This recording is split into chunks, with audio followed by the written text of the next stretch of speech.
Today, I'm going to tell you the GPU that people are really waiting for, and the answer may actually surprise you. Now, we all know Nvidia released the RTX 4090, but that's not going to be it. Even though that GPU has some pretty amazing performance, here's the big problem with it. The price is just way too high. It's just way too expensive. $1599, sure, it's fair for what it is in this market. It performs amazingly. The people that have the budget to buy it will buy it, but for most gamers, it ends up just being way too expensive. Most gamers are not shopping for a $1,600 GPU. That's really the price of a lot of systems with the, even with the monitor included, CPU, motherboard, and maybe like a $200 to $300 graphics card that used to be really, really good performance. So the problem is prices have gone up a huge amount because of what's happened during the last few years. And even though your mouth can water at the RTX 4090, most people don't really want to spend that. And in fact,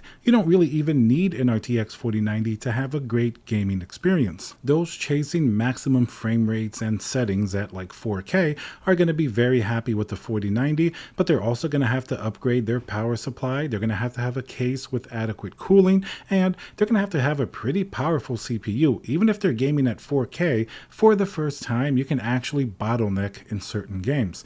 Most people, however, are going to be playing at 1080p and 1440p, often higher refresh rates than 60 Hz. Maybe 144 Hz, I would say, would be the norm for a regular PC gamer. That means you don't even need a 4090 to be able to push those frames. You don't need Overwatch 2 and 600 frames per second from a 4090. That's why the GPU that people really want, it's going to be not a specific one, but more within a price range, and that's going to be under $500. A word from our sponsor. Priced pretty good is a Windows CD key. Today's video sponsor is going to be VIP-CDKdeals.com. Very simple process. You can get a Windows 10 Pro CD key and remember to use code CC20 for a nice discount. And now back to the video. Now, is the RTX 4070 going to be the GPU that's going to answer people's questions? We are in a very troublesome spot right now because Nvidia has way too many RTX 3000 GPUs, meaning it's only pushing out the very high end of the next generation 4000. You're only seeing the 4090 and the 4080 16GB. Here's the problem with that. They're extremely expensive. Even the 4080 is $1,200. And as we know, Nvidia recently canceled or unlaunched their cheaper 4080 12GB that was supposed to come in at $899. That GPU actually had the specs closer to what a 4070 would be. Some even say a 4060 because it was really cut down, but at $899, nobody's really having that, and as of right now, that GPU is completely canceled, leaving absolutely nothing under $1,200 for RTX 4000. 4070 does seem it's still a ways away. It's going to come out in months and months from now, sometime next year, which is still leaving a lot of gamers on the hook. Now, the next release that we should talk about that may actually also be consequential aside from the 4070, and that's going to be AMD's RDNA 3. We don't know what the performance will be yet. It's going to be announced November 3rd, and we don't really know pricing yet, but people are actually anticipating this GPU because there's nothing under $1,200. Now, even with RDNA 3,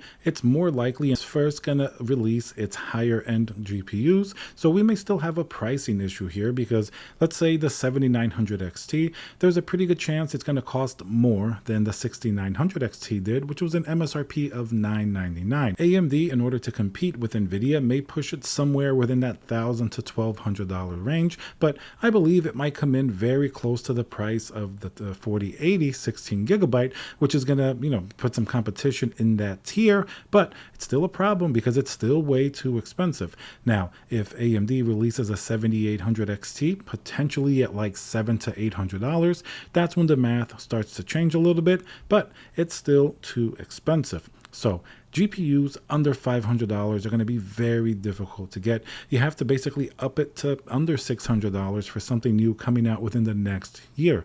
We don't know if the 4070 is going to be $499 like the 3070 was. There's a good chance Nvidia will bump up the price because it has done so with everything else. We would hope for a 4070 tier GPU. They're not going to jump it up as much as they did with the 4080, so hopefully it would come in at max $599, which if the performance is amazing is still within a reasonable reasonable range. And then if you want a GPU under $500, that's going to be the next generation. You're going to have to probably get a 4060 Ti maybe.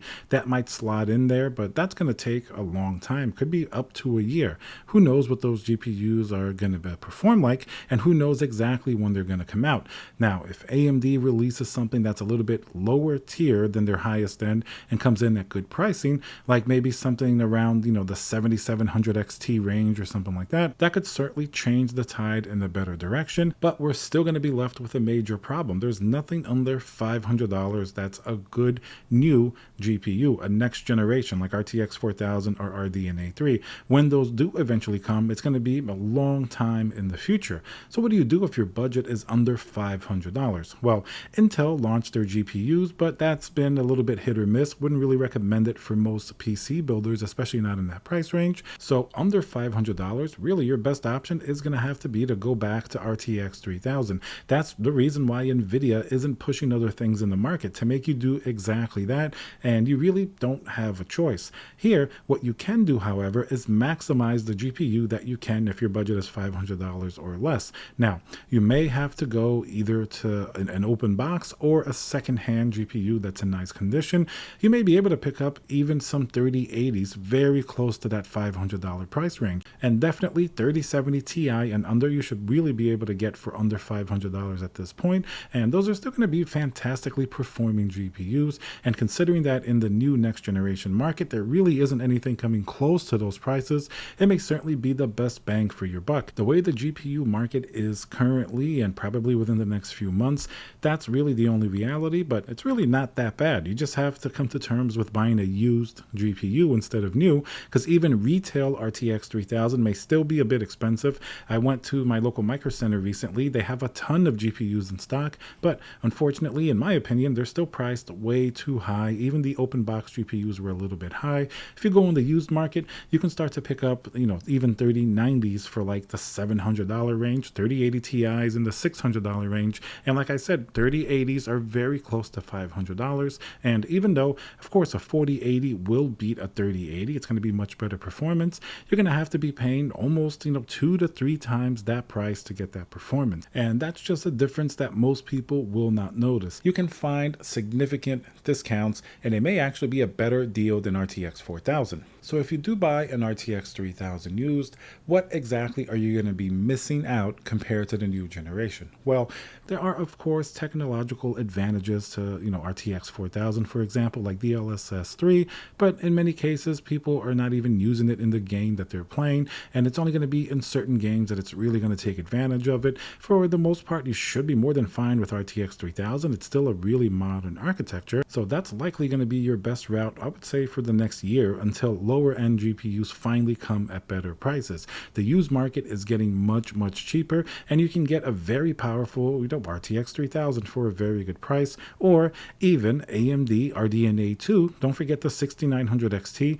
That one is getting very close to $500 as well. If you don't really care about ray tracing and need the Nvidia specific technologies, RDNA 2 is still going to be a fantastic series of GPUs. You can get a 6800 XT very close to $500. Even the 6900 XT is in that $600 range. That competes with an RTX 3090. If you just need traditional rasterization, you don't really need any of the fancy Nvidia stuff like ray tracing, this GPU is going to do more than good enough. It's going to be fantastic, especially at lower resolutions, and it can even do some ray tracing as well. It does have that technology capability. It's just generally not as good as the Nvidia counterparts for that, but in traditional frames per second, like if you're playing esports games and other games that you don't really need to turn the eye candy all the way up, a GPU like that's going to be pretty fantastic. They run very efficiently, and the drivers are certainly much more mature now than they've been in the past. So that kind of looks like the game plan for the next few months and within the next year, until we get hints of a new GPU coming out like a 4070 or RDNA 3 has something under that $700-800 range that's going to be more suitable for most gamers. You're going to have to look at RTX 3000 and look probably in the used market to get the best bang for your buck. buck. The good news is prices continue to come down, especially as other people upgrade, so you should be able to find something pretty good for your dollar. And at the end of the day, the gaming performance is still going to be fantastic, and you're going to be paying a lot less, and you're buying used. You're not feeding into the hype train of these new GPUs if you don't want to do that. All right, guys, so remember to subscribe. Let me know what you think down below, and I'll see you guys on the next video.